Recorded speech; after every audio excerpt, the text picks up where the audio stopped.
तो बच्चों आज शुरू करते हैं क्वेश्चन नंबर 3 एक्सरसाइज 6.2 का क्लास 9th।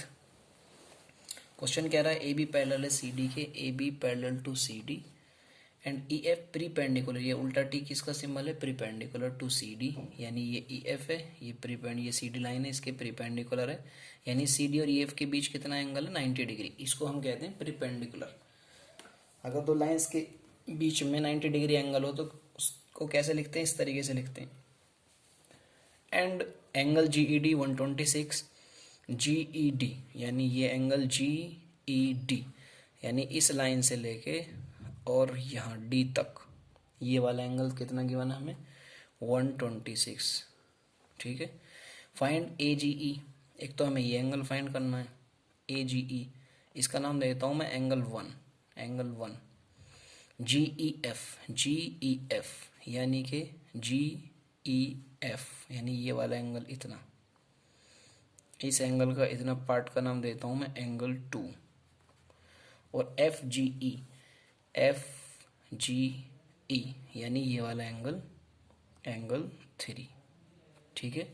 तो एंगल 1 2 3 ये हमें फाइंड करनी है वैल्यू। तो देखते हैं जो चीज़ हमें फाइंड करनी है उसका रिलेशन उन चीज़ों के साथ देखते हैं जो चीज़ हमें गिवन है।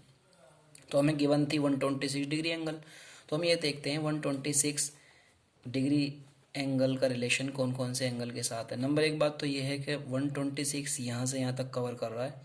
अगर मैं उसमें से ये 90 डिग्री हटा दूँ तो ये वाला एंगल आ जाएगा एंगल 2, क्योंकि हमारा 126 किस किस से मिलकर बनना है? Angle 2 and 90 degree. तो 90 डिग्री इससे माइनस कर दो 126 से, तो एंगल 2 यानी जी ई एफ की वैल्यू निकल जाएगी। तो सबसे पहले क्या करते हैं, हम लिखते हैं कि एंगल जी ई डी उसकी वैल्यू थी हमारे पास 126। तो ये एंगल बना हुआ था दो एंगल से मिला के, एंगल जी ई एफ से जिसे मैंने एंगल 2 नाम दिया है, मतलब एंगल 2 से, प्लस एक 90 डिग्री वाला एंगल जिसका नाम एफ ई डी कह सकता हूँ मैं, F E D, angle F E D. इन दोनों से मिलके बना हुआ था, तो मैंने इन दोनों की जगह पर ये वैल्यू रख दी is equal 126। F E D की वैल्यू हमारे पास 90 डिग्री है, तो एंगल 2 की वैल्यू यहाँ से निकल सकती है।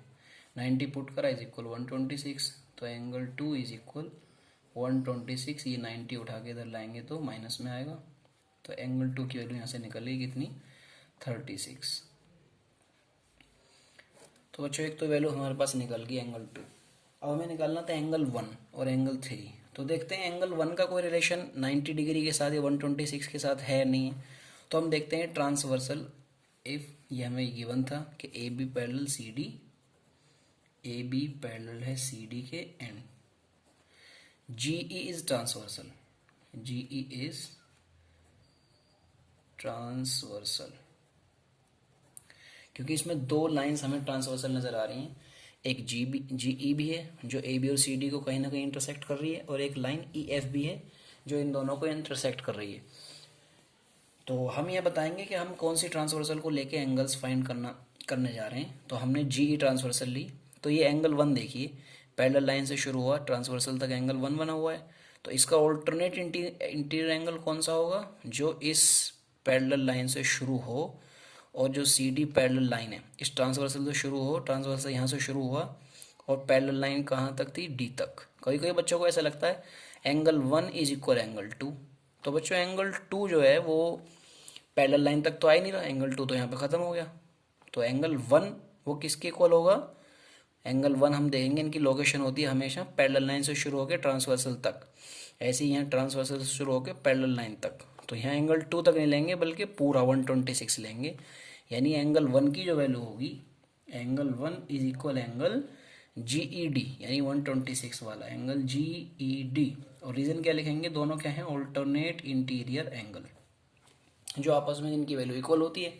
तो जी डी की वैल्यू हमें पता है, जी डी कितना है? 126 डिग्री। तो एंगल 1 भी कितना हो गया? 126। अब उसके बाद एक एंगल बचता है एंगल 3। तो हमने देखा एंगल 3 का कोई रिलेशन है उन चीज़ों के साथ जो हमें गिवन है। तो हमने देखा एंगल फर्स्ट के साथ ही है। एंगल 3 और एंगल फर्स्ट मिलके क्या बना रहे हैं? Linear pair. तो हम लिख सकते हैं angle 1 plus angle 3 is equal 180, क्योंकि लीनियर पेयर क्या होते हैं? 180 डिग्री बनाते हैं।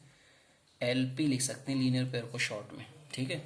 एंगल 1 की वैल्यू हम फाइंड कर चुके हैं 126, तो यहाँ पे एंगल 1 की जगह पे लिख देंगे 126 प्लस एंगल 3 हमको फाइंड करना है इज इक्वल 180, तो एंगल 3 इज इक्वल 126 उधर माइनस में ले जाएंगे 126, तो एंगल 3 की वैल्यू कितनी आ जाएगी 10 माइनस 6 4 7 माइनस 2 5 और 1 माइनस 1 0 यानी 54 डिग्री। तो बच्चों ये हमने तीनों एंगल्स की वैल्यू फाइंड की हैं, जो angle 2, angle first second third हमने नाम दिए थे इन एंगल्स के AGE FGE और GEF के। तो आसान क्वेश्चन था बच्चों, बस सीधा इन क्वेश्चंस में जो ज्योमेट्री के क्वेश्चन है लाइन्स एंड एंगल के और जो ट्रायंगल्स वगैरह चैप्टर आएंगे ज्योमेट्री के आगे, उनमें हमें ये देखना होता है कि जो चीज़ हमें फाइंड करनी है उसका रिलेशन उन चीज़ों के साथ देखना है जो गिवन है चीज़ें। जैसे एंगल फर्स्ट हमें फाइंड करना था, हमें गिवन था 126, हमने देखा इन दोनों के बीच में कोई रिलेशन है, बस उस रिलेशन का यूज़ करते हुए वैल्यू निकाल लेते हैं। ऐसे एंगल 2 हमने निकाला है और एंगल 3 भी इसी तरीके से निकाला है कि इसका कोई रिलेशन ऐसे ही किसी एंगल के साथ है जो हम फाइंड कर चुके हैं। तो 1 फाइंड कर चुके थे, एंगल 3 लीनियर पेयर था, 3 और 1 मिला के लीनियर पेयर बन रहा था, इसलिए हमने उसको यूज़ करके वो एंगल फाइंड कर लिया। ठीक है बच्चों, अच्छा क्वेश्चन था। ठीक है, तो ये क्वेश्चन नंबर 3 यहाँ पर फिनिश हो गया।